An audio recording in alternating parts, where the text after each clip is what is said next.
Hi everyone, welcome to my YouTube channel. So IBPS అనేది tentative calendar release చేసిందండి. Both IBPS exam and RRB exam related clerk and PO related dates అనేవి release అయ్యాయి. So వాళ్ళు ఇవ్వడం అయితే tentative అని ఇచ్చారు, but this can be the final dates. So మనం ప్రిపేర్డ్గా ఉండడం అనేది చాలా అవసరం. So let's go through the dates. ఇప్పుడు IBPS PO dates and clerk dates చూసుకుంటే, కస్టమర్ సర్వీస్ అసోసియేట్ అంటే nothing but clerk. So dates చూసుకుంటే prelims exam of IBPS PO is on 17, 23 and 24th of August. And దాని mains అనేది అక్టోబర్కి move అయింది, and ఇది అనేది ఆగస్ట్కి delay అయింది, పోస్ట్పోన్ అయింది. మీరు కనుక చూసుకుంటే ప్రిలిమ్స్కి మెయిన్స్కి మధ్యలో August, September and October almost 2 months time అనేది ఉంది. రఫ్గా ఒక 10 days అటు ఇటు కానీ వేసుకుంటే మీకు ఆల్మోస్ట్ 50 days టైం అనేది ప్రిలిమ్స్కి మెయిన్స్కి ఎగ్జామ్కి మధ్యలో ఇవ్వడం జరిగింది. And when you go to customer service associate exam మీకు అక్టోబర్లో జరుగుతుంది ప్రిలిమ్స్ అనేది క్లర్క్ని. 4th, 5th అండ్ 11th of October ఇవనేవి టెంటేటివ్ డేట్స్గా ఇవ్వడం జరిగింది. అండ్ ఇఫ్ యూ సీ దాని మెయిన్స్ అనేది నవంబర్లో ఉంది. October, September, October, November 1 month టైమే ఉంది. అక్టోబర్కి ప్రిలిమ్స్కి మెయిన్స్కి మధ్యలో మనకి క్లర్క్కి మాత్రం 1 month టైమే వచ్చింది. సో అది కూడా ఒకటి. అండ్ అక్టోబర్ మీరు చూసుకుంటే IBPS PO mains, IBPS clerk prelims ఈ రెండు కూడా కొలైడ్ అయ్యాయి. ఇప్పుడు చూసుకుంటే 11th Octoberకి మీకు క్లర్క్ ప్రిలిమ్స్ అనేది అయిపోతుంది. వెంటనే ద వెరీ నెక్స్ట్ డే మీకు మెయిన్స్ ఎగ్జామ్ అనేది ఇవ్వడం జరిగింది ఆఫ్ ఐబీపీఎస్ పీఓ. సో ఇలా కానీ మీరు చూసుకుంటే మీరు ఫస్ట్ ప్రిలిమ్స్కి ప్రిపేర్ అయ్యి తర్వాత మేము మెయిన్స్ ప్రిపేర్ అవుతామో అనుకోవడానికి లేదు. దట్ మీన్స్ మీరు ఐబీపీఎస్ పీఓ ప్రిలిమ్స్ ఎగ్జామ్ అయిపోయిన వెంటనే చాలామంది మెయిన్స్కి ప్రిపేర్ అవ్వడం స్టార్ట్ చేస్తారు.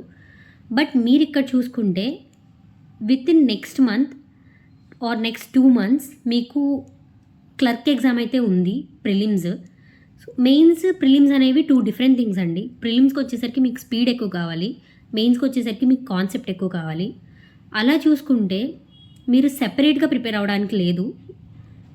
If you are thinking to attempt both PO and clerk, then మీరు సెపరేట్గా ప్రిపేర్ అవ్వడానికి లేదు. మీరు కంబైన్డ్గా ప్రిపేర్ అవ్వాలి. ప్రిలిమ్స్ అండ్ మెయిన్స్ ప్యారలల్గా తీసుకెళ్ళాలి. బికాస్ మీరు క్లర్క్, ఐబీపీఎస్ క్లర్క్ ప్రిలిమ్స్ రాసిన వెంటనే మీరు మెయిన్స్ రాయాల్సి ఉంటుంది. దట్ మీన్స్ ఫస్ట్ మీరు ఐబీపీఎస్ పీఓ ప్రిలిమ్స్ రాసిన వెంటనే ప్యారలల్గా ఈ క్లర్క్, ఈ మెయిన్స్ రెండు ప్యారలల్గా ప్రిపేర్ అవ్వాల్సి ఉంటుంది.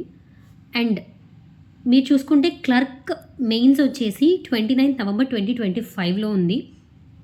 దట్ మీన్స్ మీరు మెయిన్స్ ఎగ్జామ్ రాసిన నెక్స్ట్ 1 monthకి కూడా మీకు ఈ మెయిన్స్ ఎగ్జామ్ అయితే ఉంది. సో ఇక్కడ మీరు ప్రిపేర్ అయింది దీనికి హెల్ప్ అవుతుంది. బట్ ఈ 2 ఎగ్జామ్స్ డేట్స్ అనేవి దగ్గరగా ఉండడం వల్ల మీరు ప్యారలల్గా ప్రిపరేషన్ తీసుకెళ్ళడం అయితే చేయాలి. And if you go down RRB dates అనేవి చూద్దాము. మీరు ఇక్కడ ఆర్ఆర్బీ డేట్స్ చూసుకున్నట్టయితే prelims exam 23rd and 22nd Novemberలో ఉంది ఆర్ఆర్బీ. మీరు ఇక్కడ చూసుకుంటే IBPS clerk mains exam 29th November ఉంది. దానికి exact 1 week before RRB officer scale 1 prelims exam అయితే ఉంది. That is 22nd and 23rd November. ఇక్కడ కూడా సేమ్ ఈ సినారియోనే ఉంది.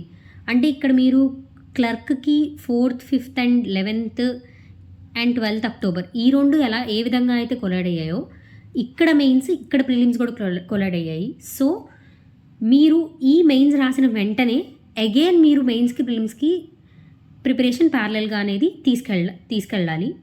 అండ్ ఇక్కడ మీరు చూసుకుంటే office assistant 6th, 7th, 13th Decemberలో మీకు ఆఫీస్ అసిస్టెంట్ అంటే క్లర్క్ అనేది ఉంది, ఆర్ఆర్బీ క్లర్క్ అనేది. ఆ తర్వాత అది అయిపోయిన ఇంకొక 15 days అనేది మీకు 28th December మెయిన్స్ ఎగ్జామ్ ఉంది. సో ఫిబ్రవరిలో మీకు ఈ ఎగ్జామ్ అనేది జరుగుతుందన్నమాట.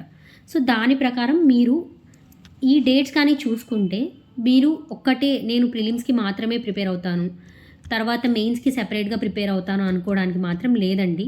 ప్రిలిమ్స్, మెయిన్స్ అనేవి మీరు ప్యారలల్గా తీసుకెళ్లాల్సి ఉంటుంది. సో అలా తీసుకెళ్తేనే మీరు 2 క్లియర్ చేయడానికి గుడ్ ఛాన్స్ అనేది ఉంటుంది. సో మీరు దీనికి తగ్గట్టు ప్లానింగ్ అనేది మాత్రం చేసుకోవాల్సి ఉంటుంది. సో ఈ వీడియో మీకు హెల్ప్ఫుల్గా ఉంటుందని నేను అనుకుంటున్నాను. Thank you for watching.